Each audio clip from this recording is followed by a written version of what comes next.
கர்த்தருடைய நாமம் மகிமைப்படுவதாக. ஒரு மகத்தான ஒரு கேதரிங்கில் நாம் யாவரும் அமர்ந்திருப்பது ஒரு பாக்கியமாய் கருதுகிறேன். எத்தனையோ மரணங்களை நாம் கேட்கிறோம், மரண அடக்கங்களுக்கு கடந்து செல்கிறோம், நடத்தி வைக்கிறோம். அவைகளுக்கெல்லாம் மத்தியில் தேவனுடைய இருதய துடிப்பை ஒவ்வொரு சாட்சிகளிலும் அறிந்து கொள்ளக்கூடிய ஒரு மகிமையான ஒரு கேதரிங்காக இதை பார்க்கிறேன். ராமேஸ்வர தீவுக்கு அருமையான அப்பா அம்மா அவர்கள் ஊழியத்துக்காக வந்த ஆரம்ப காலத்திலிருந்து கிருபாசன ஊழியங்களோடு சேர்ந்து தேவன் ஒரு நல்ல இணக்கத்தை எங்களுக்கு தந்தார். அதில் விசேஷமாக அருமையான போதகர் அன்புதாஸ் அவர்கள் எங்கள் குடும்பத்தை ரொம்ப நேசிக்கிற ஒரு அருமையான தேவ ஊழியர்.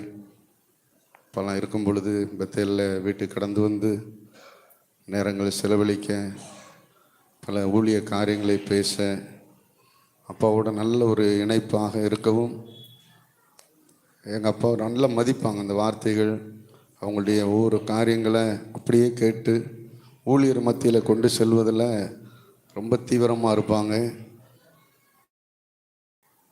அவருடைய வைராக்கியத்தை நான் ரொம்ப பாராட்டுகிறேன். ராமேஸ்வரத்தில் நிறைய எதிர்ப்புகள் எல்லாம் நடக்கும் பொழுது அந்த டைமில் எந்த விதத்துலேயும் சோர்ந்து போகாத அளவிற்கு ஒரு தைரியத்தோட விசுவாசத்தோட எந்த பிரச்சனையும் எந்த இடத்துலையும் எந்த நபருக்கு முன்னாடியும் கிறிஸ்துவை கொஞ்சம் கூட விட்டு கொடுக்காம ஊழியத்துக்குன்னு இறங்கிட்டோம். இனி சாவோ ஜீவனோ அது அவர் கையில் தான் இருக்கு. அப்படிப்பட்ட ஒரு துணிச்சலோட நிறைய பிரச்சனைகள் அரசாங்க ரீதியாக, மத ரீதியாக, மற்ற நிறைய இவைகளுக்கெல்லாம் மத்தியில் கிறிஸ்துவை விட்டு கொஞ்சம் கூட பின்வாங்காம தானும் வைராக்கியமாய் நின்று தங்களோடு இருக்கிறவர்களையும் அந்த வைராக்கியத்தில் நிறுத்துவதற்கு ரொம்ப அர்ப்பணிக்கப்பட்ட ஒரு தேவ மனுஷர். ஸ்பெஷலி எங்களுடைய ஊழிய ஐக்கியத்துக்கு அதனுடைய பல நன்மைகளில் சரீர ரீதியாக, பொருளாதார ரீதியாக அவங்க ஒரு கேதரிங்கை வைக்கிறாங்கன்னு சொல்லிட்டா ரொம்ப அற்புதமாக இருக்கும். அருமையான அவங்களோட சேர்ந்த உடன் ஊழியர்களும் இங்கே ஊழியம் செய்கிற அருமையான சிஸ்டர்ஸ் எல்லாம் பாஸ்டர்ஸ் கேதரிங்னா ரொம்ப விறுவிறுப்பாக இருக்கும். டாப்பாக எதை செஞ்சாலுமே டாப்பாக செஞ்சுருவாங்க. அதில் கொஞ்சம் கூட ஏனோ தானோன்னு இருக்க மாட்டாங்க. அவங்களுடைய எந்தெந்த கேதரிங்கில் நான் அட்டன் பண்ணியிருக்கிறேனோ, கன்வென்ஷன்லேருந்து, ஊழியர் கூடுகையிலேருந்து, மற்ற இதே போல் ஸ்பெஷல் எல்லாத்துலேயுமே ஒரு எக்ஸலண்ட்டாக, ஒரு குறை யாருமே என்ன செஞ்சிட முடியாது, சொல்லிடவே முடியாது. ரொம்ப மன திருப்தியாக போகிற ஒரு அமைப்பு அதை மேக் ஷூர் பண்ணுவார். இதை செஞ்சிட்டிங்களா, அதை செஞ்சிட்டிங்களா, அப்படி பண்ணிட்டீங்களா. ஒரு ஒரு டேட்டை கொடுத்துட்டாங்கன்னா அந்த டேட்டு நடக்கிறதுக்கு முன்பதாக சுற்றி உள்ளவங்கள்ட்ட திரும்ப திரும்ப அதை மேக் ஷூர் பண்ணி அதுக்குரிய பொறுப்புகள் எல்லாம் கரெக்டாக ஏற்படுத்தி வந்தவங்க. ஆனால் இவ்வளோலாம் செஞ்சுட்டு பாஸ்டரை பெருசாகவே காமிக்க மாட்டார். சில நேரத்தில் சில ப்ரோக்ராமில் அவர் கூட என்ன செய்ய மாட்டார், இருக்க மாட்டாங்க. அவர் இருக்கிறத காட்டிலும் ரொம்ப சிறப்பாக செய்யக்கூடிய அளவுக்கு ஏற்பாடு செஞ்சிருவார். ரொம்ப அற்புதமாக இருக்கும். அந்த தலைமைத்துவ அந்த சிந்தனையை நான் ரொம்ப பாராட்டுகிறேன். ஒரு ஊழியன் எப்படி இருக்கணும், உடைய வார்த்தை எப்படி இருக்கணும், உடைய செயல்முறை எப்படி இருக்கணும். இப்போ சாட்சியெல்லாம் கேட்கும் பொழுது நான் அதில் கற்றுக்கொள்கிற ஒரு காரியம் என்னென்னா, ஊழியத்தில் ஏனோ தானோன்னா வந்து செய்கிறத காட்டிலும் ஒரு நல்ல ஊழிய பக்குவமடைந்த முதிர்ந்தவர்களுக்கு கீழே இருந்து ஒரு ஆள் எப்படி உருவாகிறதுக்கு தன்னை விட்டு கொடுக்குறாங்களோ அப்படி கொடுக்கிறவர்களுக்கு அநேகரை உருவாக்குவதற்குரிய தரம் இருக்கிறது. அதைத்தான் நீ பார்க்குறேன். Is a general for God's ministry. இந்த அளவுக்கு அநேக தாக்கத்தை செய்திருக்கிறார் என்றால் அவர் தன்னுடைய வாழ்க்கையை ஊழியர்களுக்கு கீழே இருந்து பணிவிடை செய்து அவங்களை கனப்படுத்தி அவங்களுக்கு தகுதியாய் நடக்கிறதுனால ஒரு நல்ல அச்சாக ஆண்டவர் அவரை உருவாக்கிட்டாரு. இன்றைக்கு அவர் மூலமாக அநேக ப்ரொடக்ஷன்ஸ் நடந்திருக்கு. அது மாத்திரமல்ல, இந்த ஊழியம் என்பது சும்மா அல்ல. விளக்கிரயம், தியாகம், அர்ப்பணிப்பு, இரவு பகல் என்று இல்லாமல் உள்ள பிரயாணங்கள் பாருங்கள். ஜஸ்ட் சாட்சியில் கேட்குறோம். இந்த தீவுக்குள்ள அவருடைய ஒர்க்கை பார்த்தீங்கன்னா செய்வாங்க. ஆனால் இவ்வளோ விஸ்தாரமாக ஒரு நபரை கொண்டு செய்ய முடியும் என்றால் உண்மையாக இதெல்லாம் நம்ம ஒரு பெரிய சேலஞ்சாக எடுக்கணும். இந்த வாழ்நாளில் தான் சாவதற்கு முன்பதாக தன்னை அழைத்த ஆண்டவருக்காக இந்த ஒரு வாழ்க்கை இவ்வளோ தீவிரமான ஒரு தாக்கத்தை தன் வாழ்நாளில் செய்ய முடியும் என்றால் இன்னைக்கு இங்கே இருக்கிற அத்தனை பேரும் ஒரு தீர்மானம் எடுக்கணும்.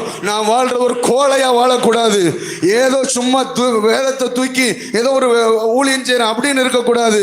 நாம மரிக்கிற நேரத்தில் இது போன்ற சாட்சிகள் திரளாக எழும்புகிற அளவிற்கு நம்முடைய தீவிரம் இருக்கணுங்க. சேலஞ்சான சவால் நிறைந்த ஊழியம் என்றால் தேவன் நமக்கு மாடல், இயேசு நமக்கு மாடல். அடுத்து நம்மளை பின்பற்ற இன்னைக்கு நிறைய பேர் சொல்லிட்டு போனாங்க, இவங்க காண்பித்த அதே முன்மாதிரியை எங்கள் ஊழியத்தில் நாங்கள் காண்பிப்பதற்கு தீர்மானம் எடுத்திருக்கிறோம்.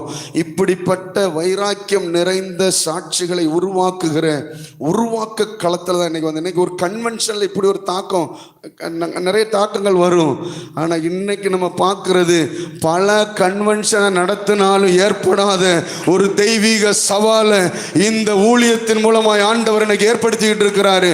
இந்த இதை யாரெல்லாம் பார்க்குறீங்களோ உங்களுக்கு நான் சொல்லுகிற ஒரே ஒரு செய்தி, இன்றைக்கு அருமையான பக்தர் இந்த உலகத்தில் அவர் சாதாரணமான ஒரு ஓட்டத்தை ஓடல, கிறிஸ்துவுக்கென்று ஒரு நிறைவான ஓட்டத்தை ஓடி அந்த ஓட்டத்தை வெற்றியோடு முடிச்ச ஒரு சாட்சியை தான் இன்னைக்கு நம்ம கேட்டுக்கொண்டிருக்கிறோம். பாதியில் விட்டு போகல, அறகுறையா விட்டுட்டு போகல. அவர் மரிப்பதற்கு முன்பதாக அந்த வீடியோ பல பேர் பார்த்துருப்பீங்க, நானும் பார்த்து ரொம்ப ஆச்சரியப்பட்டேன். எவ்வளோ அற்புதமான வெளிப்பாடு. இன்னைக்கு மரணத்தை குறித்து பயந்து கொண்டிருக்கிற காலம், ஐயோ எனக்கு மரணம் வரக்கூடாதுன்னு சொல்லி எதிர்பார்க்கிற காலம். ஆனால் அந்த காலத்தில் ஒரு அற்புதமான ஒரு தேவ ஊழியர், என் மரணம் இப்படி தான் இருக்கும், என் மரணத்தில் இப்படி தான் செய்யணும், என் மரணத்தில் இப்படி தான் நடக்கணும், என் மரணத்தை இப்படியெல்லாம் அரேஞ்ச் பண்ணது யாருக்க சொல்ல முடியும்? அந்த அளவுக்கு தேவனோட ஒரு உறவு, தேவனோட ஒரு இணைப்பு, தேவனோட ஒரு ஐக்கியம். இந்த ஒரு வாழ்க்கையை போல ஒரு மேன்மையான வாழ்க்கை இந்த உலகத்தில் வேற எதுவுமே இல்லை. அவர் பிரசங்கித்த அதே நித்திய ராஜ்யத்திற்கு அவரை கர்த்தர் எடுத்துக்கொண்டார். இனி அந்த தீப்பந்தம் என் கரத்திலையும் இங்கே இருக்கிறவங்களுடைய கரத்திலையும் கேட்கிறவங்களுடைய கரத்திலையும் கொடுத்துட்டு போயிருக்கிறாரு. நமக்கு தேவன் எவ்வளோ நாள் குறிச்சிருக்கிறாரோ, இதுவரைக்கும் நம்ம ஓடன ஓட்டம் எப்படின்னு தெரில. ஆனால் நான் உங்களை ரொம்ப ரெக்வெஸ்ட் பண்ணி கேட்டுக்கொள்கிறேன், காலம் ரொம்ப கொஞ்சம் தான் இருக்கு, செய்ய வேண்டிய பணி நிறைய இருக்கிறது. அந்த தெய்வீக பணியை மிக தீவிரமான சிந்தனையோட இன்றைக்கு ஓடுவதற்கு ஒரு வைராக்கியத்தை நம்ம எடுப்போம். கர்த்தர் உங்கள் ஒவ்வொருவரையும் கொண்டு இந்த தேசத்தின் மறுரூபத்திற்கு நீங்கள் தான் காரணர்கள். உங்க பிரதேசத்துக்கு நீங்க தான் ஸ்தானாதிபதிகள். உங்க பிரதேசத்தில் கர்த்தரை வெளிப்படுத்துகிற சாட்சி நீங்க தான். அந்த தைரியத்தோட முன்னேறுங்க. கர்த்தர் உங்களை கொண்டு பெரிய காரியங்களை செய்வாராக. கடைசியாக என்னுடைய ஒரு ரெக்வெஸ்ட், அருமையான போதகருடைய சாட்சிகள் எல்லாம் பல விதத்தில் நம்ம கேட்குறோம். கர்த்தருக்கு சித்தமானால் அதுக்கு யாருக்காவது இந்த ஸ்தாபனத்தில் ஊழியத்தில் பாரம் இருந்தால் பாஸ்டருடைய வாழ்க்கை சரித்திரத்தை, அவருடைய பிறப்பு, அவருடைய சந்திப்பு, தேவ ஊழியத்தின் அழைப்பு, தேவ ஊழியத்தில் அவர் நடந்ததான அந்த அனுபவங்கள். ஏன்னா இன்னைக்குள்ள யங் ஜெனரேஷனுக்கு இந்த பேசிக்கே இல்லை. ஏதோ இந்த ஆசீர்வாதத்துக்கு அப்புறம் தான் நம்ம பொறுப்பெடுத்துறோம். அதனால அவங்களுக்கு இந்த கீழ்மட்டமான அந்த அஸ்திபாரங்கள் இல்லாததுனால பிரச்சனை, போராட்டம், எதிர்ப்பு, துன்பம்னு வந்த உடனே நிற்க முடியல. ஏன்னா வேற ஆழமா போகல. அப்படி ஆழமா போவதற்கு ஒரு ஊழியத்துக்கு ஃபவுண்டேஷன் ரொம்ப முக்கியம். இப்படிப்பட்ட தேவ பக்தருடைய ஃபவுண்டேஷன்ல தான் இன்னைக்கு அடுத்த தலைமுறை நிற்குது.